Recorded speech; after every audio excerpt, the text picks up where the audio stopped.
Hi, my name is Tamika Copeland, and today we're going to explore the question whether a needle sinks or floats. Let's get started. So today I have here a clear room temperature cup of water, and I also have a needle. Can we see that? And a needle. I want you to stop and pause the video and just think for a minute whether this needle will sink in the water or will it float? Okay, have you thought? Let's get started. Will the needle sink or float? Make your prediction. So, I'm going to come a little bit closer. We're going to gently place this needle horizontally on top of the water. Let's do it together now. We're gonna go slow and gentle. Slow and gentle. Can you all see that? Let's get a closer look. Okay, so let's get a closer look. As you can see, the needle has floated. The needle is really tiny, really thin, but as you can see, the needle is floating. Why is the needle floating? Let's see.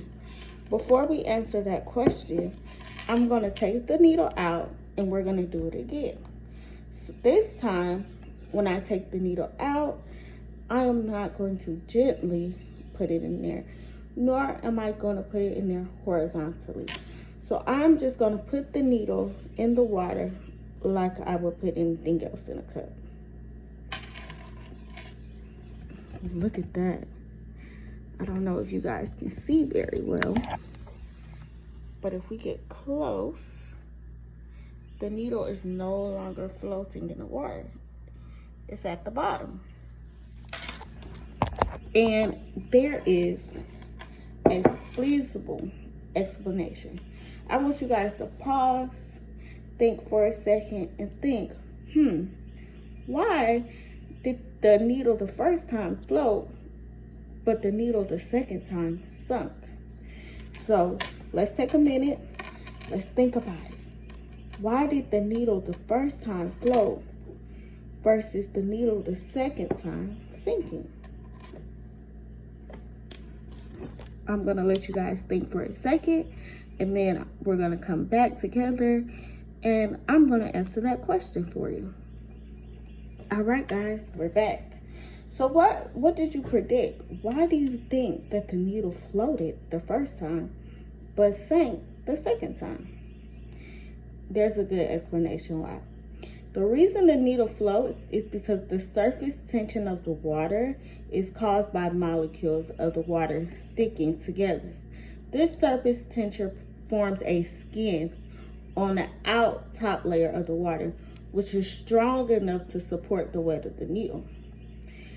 Just like the needle relying on the surface tension of the water to float, insects also rely on surface tension of the water as they skate across ponds and lakes. Can you think about any insects that you see skate across ponds and lakes? Maybe a dragonfly? I don't know. But as we have that thought in our mind, that is the same reason why our needle was able to float. Our needle was able to float because there was surface tension around the water that was supporting the needle and allowing it to stay up. So now that we've done the experiment together, and now that you have made your own prediction of whether it would sink or float, and also made your prediction of why it floated the first time but sunk the second time, was your prediction correct? Did you predict that the needle would float, or did you predict that the needle would sink? There's a scientific explanation for why everything is able to happen. I hope that you guys enjoyed this experiment. It's something easy and fun for you to do at home, to experiment in school, and it's good to just test the objects to see which objects float and which objects sink. Now, before I leave here, we're going to talk a little bit about discrepant events. Discrepant events are demonstrations or activities where an outcome is surprising, unexpected, and the opposite of what students would normally expect based on their current knowledge or experience.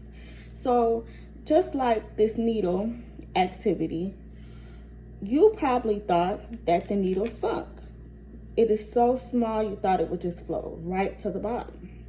Or maybe you did think that it floated. But the outcome to some is surprising, it's unexpected, and it's the opposite of what we thought based on what we're used to, right? So these discrepant events, we use them in our elementary science classroom to challenge preconceived ideas. Preconceived means what we previously thought before. To promote inquiry, which is curiosity, to develop our critical thinking so that, like, when we pause to stop the video to think, will it sink or float? Why did it float the first time, but it didn't float the second time?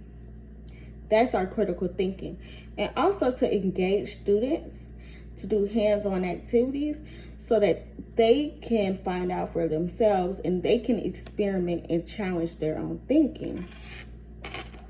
I will use this discrepant event to introduce the Kindergarten Physical Science Standard, SKP1C, which is obtain and evaluate and communicate information to describe objects in terms of the materials that they're made of and also their physical attributes.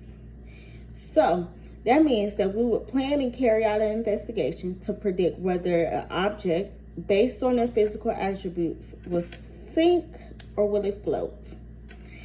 I will use this standard because it aligns with the activity determining whether a needle sinks or floats.